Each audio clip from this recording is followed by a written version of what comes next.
Aujourd'hui, on se retrouve pour parler de la ménopause et surtout de la prise de poids qui peut arriver à ce moment-là de la vie.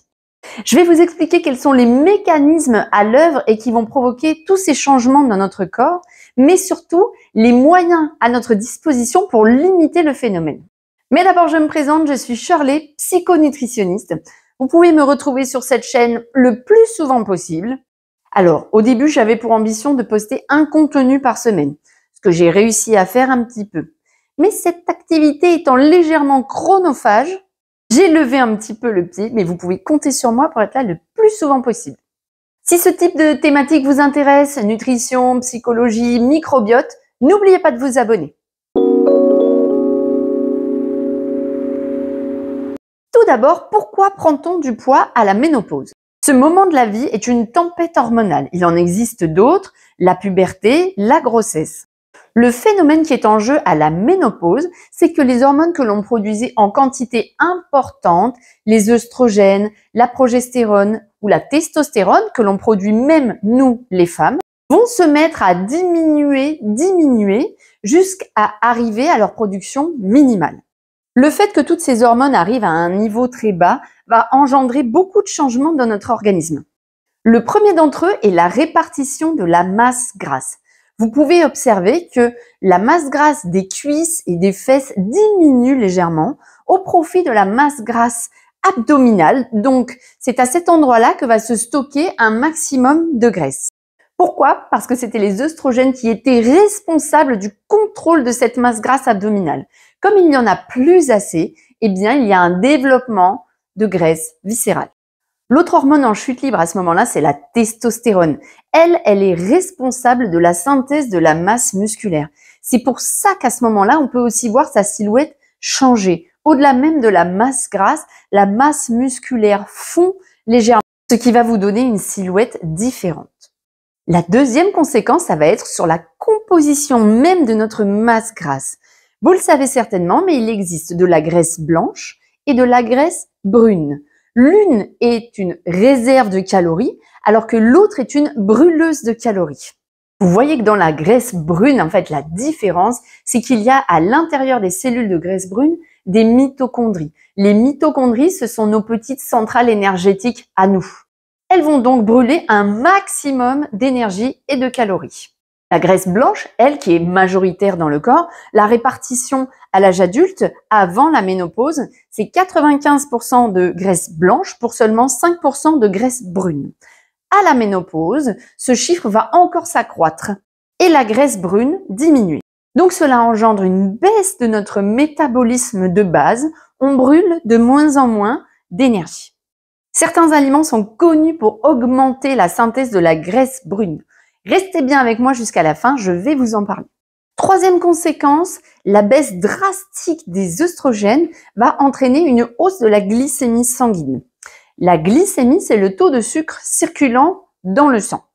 Lorsqu'on a une glycémie élevée, très logiquement, notre corps va envoyer de l'insuline pour faire baisser le taux de sucre dans le sang et s'en servir théoriquement pour fabriquer de l'énergie cellulaire ou musculaire. Lorsque la glycémie est trop élevée, trop souvent, le corps ne s'en sort plus très bien. Il continue de produire beaucoup d'insuline, mais les cellules ne veulent plus en entendre parler. Elles vont finir par devenir insulino-résistantes. C'est-à-dire qu'elles disent non à l'entrée du sucre dans la cellule. Donc on ne peut plus produire d'énergie grâce au sucre que l'on ingère. Le corps, qui est une merveille, va quand même trouver que faire de ce sucre excédentaire. Je vous le donne en mille, il va fabriquer du gras avec. Donc, en image, ce qu'il faut retenir, c'est que au plus on consomme de glucides ou de sucre, au plus on a une glycémie élevée, au plus on va stocker de masse grasse parce que notre corps ne pourra plus se servir de l'insuline. Ce n'est pas pour rien que c'est à partir de la ménopause qu'on voit le nombre de diabète de type 2 et d'insulinorésistance exploser. La baisse des œstrogènes entraîne aussi un autre mécanisme qui va augmenter la glycémie, c'est la hausse du cortisol. Le cortisol, c'est l'hormone du stress. Cette hormone est produite par nos glandes surrénales. Il y a un lien entre la baisse des œstrogènes et la hausse du cortisol. Au moins on a d'œstrogènes, au plus notre cortisol sanguin est élevé. Cette hormone est sécrétée au départ pour survivre, donc pour fuir ou se battre. Elle a donc la capacité de recruter un maximum d'énergie tout de suite dans le corps. Et comment est-ce qu'elle fait pour que nos muscles soient efficaces tout de suite? S'il faut courir, il faut qu'il y ait de l'énergie immédiatement. Eh bien, elle va augmenter la glycémie sanguine pour qu'on puisse avoir de l'explosivité musculaire. Vous avez bien compris que le cortisol est l'hormone du stress. Donc, si vous êtes d'une nature stressée ou anxieuse, bien entendu, cela accroît le phénomène qui est déjà à l'œuvre. Finalement, on se rend compte qu'à cette période de la vie, beaucoup de mécanismes sous-jacents vont augmenter la glycémie, donc le sucre circulant. Et ça, c'est une des causes principales de la prise de poids de la ménopause. Donc, ce que l'on va choisir de mettre dans notre assiette, le mode de vie que l'on va choisir va changer énormément de choses et ça, c'est ce qu'on va voir juste après. Pour finir sur les conséquences, il y a aussi la fonte musculaire que l'on appelle sarcopénie lorsqu'elle est avancée. Cette fonte musculaire est aussi due à la tempête hormonale et notamment à la sécrétion plus élevée de cortisol parce que c'est une hormone catabolisante, ça veut dire qu'elle va grignoter le muscle. La deuxième hormone en jeu dans la fonte de cette masse musculaire, c'est bien sûr la testostérone qui, comme elle est en chute libre elle aussi, ne va plus permettre de synthétiser assez de masse musculaire. Ça, c'est un vrai enjeu du passage de la ménopause, conserver et entretenir une masse musculaire suffisante. Avant de vous parler des solutions, je voulais quand même vous rappeler que notre corps est merveilleux et que cette prise de masse grasse à la ménopause a aussi un intérêt. Comme nos hormones féminines sont en chute libre, eh bien notre corps va utiliser un mécanisme différent pour en créer un peu. On appelle ça l'aromatase. L'aromatase, c'est la capacité de fabriquer des œstrogènes avec de la masse grasse. Et c'est ce que fait notre corps à ce moment-là. C'est pour ça qu'il y a une légère augmentation de notre gras corporel. Alors je comprends tout à fait que vous n'ayez pas envie de vous laisser envahir sous un océan de gras, mais il a quand même une utilité. J'allais oublier, un des symptômes principaux de la ménopause quand même, et en tout cas le plus connu, ce sont les bouffées de chaleur. Elles vont elles aussi avoir un impact négatif évidemment sur la prise de poids puisqu'elles vont dégrader la qualité du sommeil. Et quand on manque de sommeil, eh bien on va chercher notre énergie sous une autre forme, et généralement dans l'alimentation, et on ne choisit généralement pas des légumes, on va s'orienter vers ce que l'on appelle le gras sucré. Les troubles du sommeil vont donc accroître les effets de grignotage et donc les pics répétés de glycémie au cours de la journée. Du coup, qu'est-ce qu'on fait? La première des choses, pour celles d'entre vous qui avaient l'habitude de faire ça, c'est d'arrêter les régimes, d'arrêter les restrictions caloriques drastiques.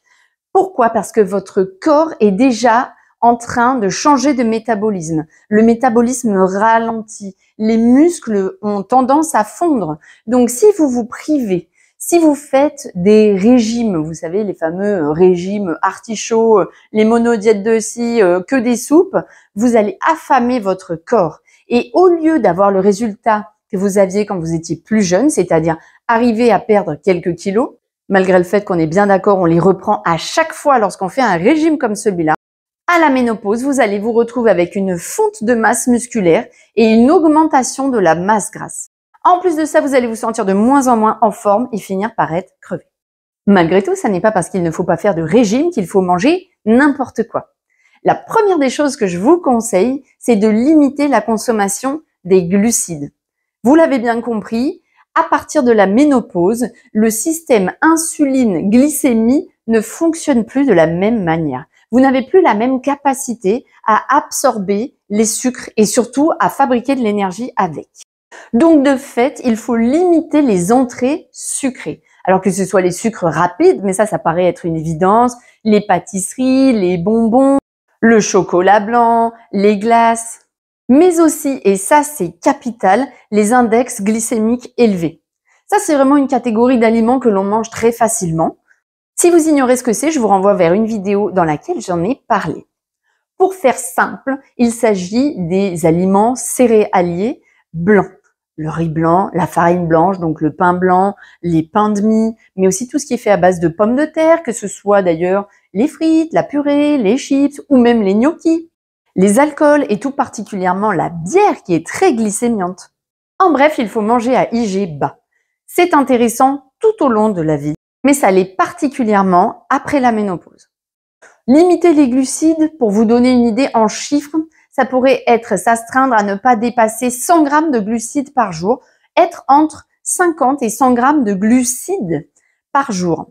Si vous voulez calculer et vous faire une petite idée, vous avez des applis qui sont gratuites, type Glucide Check. Vous rentrez vos aliments, le grammage des aliments et ça vous permet de savoir combien de glucides vous avez consommé au cours d'une journée. Avec cette réduction des glucides, l'autre défi, c'est bien sûr la synthèse et au moins l'entretien d'une masse musculaire performante. Cette masse musculaire, elle va vous permettre d'avoir un métabolisme de base plus élevé. En bref, vous allez consommer plus d'énergie sans rien faire. Au plus on est musclé, au plus on consomme de l'énergie au repos. Deux choses sont indispensables à cette synthèse musculaire. La première, c'est la consommation de protéines. Très étrangement, les femmes à la périménopause ont de moins en moins envie de manger des protéines animales. Pourtant, c'est une période de la vie où nous en avons le plus besoin. Nous ne sommes pas obligés de manger que des protéines animales. Évidemment, les protéines végétales sont aussi très intéressantes.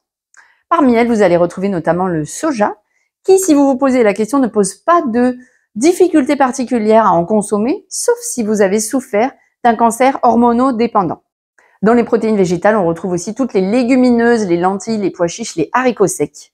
Mais assurez-vous bien de les digérer correctement. Parce que si ça n'est pas le cas, si ça vous provoque des ballonnements et des inconforts, ça n'est pas adapté à votre santé, à vous.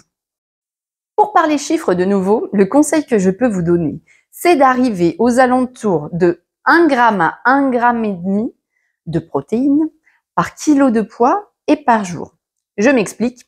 Si vous faites 70 kilos, il faudrait que vous mangiez 70 grammes de protéines pures, minimum. Pour vous donner une petite idée, vous voyez sur cette image le grammage de protéines pour 100 grammes d'aliments. Dans les protéines animales, on va retrouver dans le poisson entre 25 et 30 grammes de protéines pures pour 100 grammes. Dans la viande, c'est aux alentours des 30 grammes aussi. On va en retrouver également dans les produits laitiers. Selon finalement ce que l'on va choisir comme produit laitier, au plus il est dur pour un fromage par exemple, au plus il va être protéiné parce qu'il contient très peu d'eau. On trouve un peu des protéines aussi dans certains végétaux comme l'avocat, quelques légumes et c'est assez anecdotique. Également dans les légumineuses, c'est ceux dont on parlait sous réserve de bonne digestion. Vous voyez qu'il y en a beaucoup dans la spiruline, mais il est assez rare de manger 100 grammes de spiruline. Cette hausse de la masse musculaire n'aura pas seulement un impact sur votre métabolisme, mais aussi sur votre silhouette, sur votre force et chose un peu moins connue, sur l'ostéoporose. Une masse musculaire suffisante empêche le développement de l'ostéoporose. Bien entendu, et je ne vous apprends rien, le deuxième moyen de synthétiser de la masse musculaire, c'est bien sûr l'activité physique. Idéalement, il faudrait qu'elle se compose de renforcement musculaire et de cardio. La marche nordique, les randos ou alors les activités aquatiques type piscine, aquagym sont d'excellents sports parce qu'ils vous permettent aussi de conserver vos articulations. Le top du top, ce serait d'arriver à faire 3 fois du renforcement musculaire par semaine, même si cela ne dure que une vingtaine de minutes, et 2 fois du cardio. L'OMS, l'Organisation mondiale de la santé, recommande de faire 4 fois par semaine une activité physique. Pour finir sur la nutrition, il faut aussi que vous ayez un apport en oméga 3 suffisant. Grâce à eux, vous allez pouvoir maîtriser l'inflammation cellulaire, mais aussi créer la lipolyse. La lipolyse, c'est la faculté de vider les cellules de gras. C'est du gras qui vide le gras. Vous allez trouver des oméga 3 biodisponibles, particulièrement dans les petits poissons gras, comme les sardines, les maquereaux ou les harengs. On l'évoquait tout à l'heure, pensez aussi aux aliments qui vont pouvoir favoriser la synthèse de graisses brunes. C'est le cas de l'huile d'olive, des capres, du thé vert, du piment ou encore de l'ail et du brocoli. Au-delà de la nutrition, il faut aussi optimiser votre mode de vie et tout particulièrement votre sommeil. Si vous souffrez de troubles du sommeil, il faut vraiment que vous fassiez un focus là-dessus.